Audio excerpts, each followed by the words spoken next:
চার বরদোয়ালি মন্ডলী লুয়াজি মুম্বাই 3 অক্টোবর তালি টিচার সালমারি চারশো আগরতলা রবীন্দ্র শতবার্ষিকী ভবন বসকাঙ্গ তংথক দীপাবলি তের রোকসাবui মতাই রিনানি থাঙ্গै तंगो नायथाथक पान्दा ख्लाइमनि बिसिंथै मताई रिमुं न जेंसै रिनांगै माजागैयानो हासिनि मन्त्रियकरा प्रफेसर डॉक्टर मानिक साहा चारशल कक्तमा थुनायरुनि बसकांगो अकग रुसाका আগরতলা মিউনিসিপাল কর্পোরেশন মেয়র हायकेबा 7 रामनगर कन्स्टिट्युएन्सी एमएलए दीपक मजुमदार बनकारी बतंग बिनिलग्य 4 नং टाउन बरदोयाली मण्डलनि काजको खबै कुबनि जुदा जुदा बिजेपिनि आदंग्र আসন্ন দীপাবলি উৎসবকে সামনে রেখে 8 বরদোয়ালি মণ্ডলের উদ্যোগে প্রতি বছর নেই এই বছরও আমাদের দীপাবলি অনুষ্ঠান উপলক্ষে কিছু কর্মসূচি এবং মাঙ্গলিক অনুষ্ঠানের আয়োজন করা হয়েছে।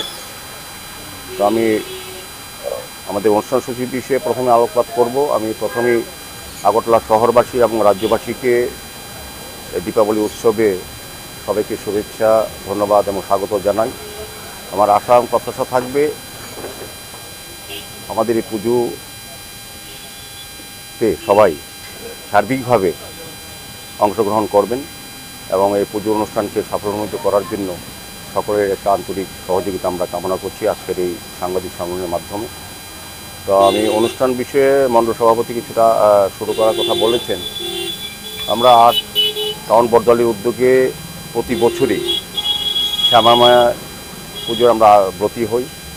এবারও বিভিন্ন কর্মসূচির মাধ্যমে বিভিন্ন অনুষ্ঠানের মাধ্যমে আমরা এটা করতে যাচ্ছি।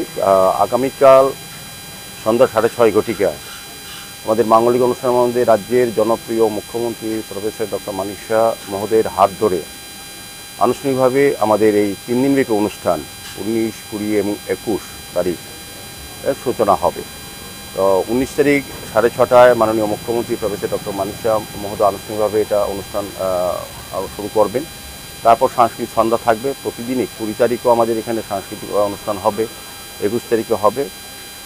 সার্বিকভাবে সপ্তাহে সন্ধ্যা থেকে রাত্রি 11টা অবধি আমাদের প্রোগ্রাম চলবে এবং 19, 20, 21 এর মধ্যে আমাদের প্রতিদিনেই প্রসাদ বিতরণ করা হবে। উপস্থিত ভক্তদের বা দর্শনার্থী বা পুণ্যার্থী যারা আসবেন দূর দূরান্ত থেকে যেখান থেকে আসবেন প্রত্যেকেই আমরা প্রসাদের ব্যবস্থা করা আছে, তাদের জন্য প্রসাদ বিতরণ করা হবে।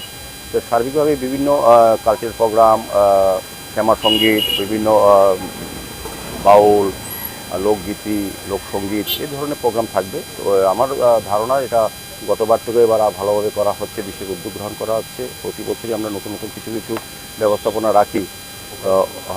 ভোকাল ফর লোকালের উপর রেখে আমাদের কয়েকটি স্টল আমাদের থাকবে এবং রাজ্য সরকারও বিভিন্ন দপ্তরে কী কী অন্যান্য কাজ করেছেন সেটাও আমাদের এখানে করা হবে। সার্বিকভাবে পুজোর পরিবেশটা একটা সার্বিক আঙ্গিনী রূপ দেওয়ার জন্য বিভিন্ন ব্যবস্থা গ্রহণ করা হয়েছে। আজকের আমাদের সাংবাদিক সম্মেলনে বন্ধুদের কাছে আমরা উপস্থাপন করেছি। আমাদের মণ্ডল সভাপতি আছেন, আমাদের প্রাক্তন মণ্ডল সভাপতি আছেন, আমাদের ডিস্ট্রিক্ট প্রেসিডেন্ট আছেন, অসীমবাবু আছেন, আমাদের প্রাক্তন মণ্ডল সভাপতি বা অন্যান্য যারা অভিভাবক এই এলাকার 8 টাউন বরদোয়ালি মণ্ডল তারা প্রত্যেকে উপস্থিত আছেন। আমি সার্বিকভাবে আবারও শহরবাসী এবং রাজ্যবাসীকে আবেদন রাখবো বা আমাদের এই পুজোতে অংশগ্রহণ করার জন্য তাদের কাছে সাদর আমন্ত্রণ আমাদের রইল আমাদের 8 টাউন বরদোয়ালি মণ্ডলের পক্ষ থেকে।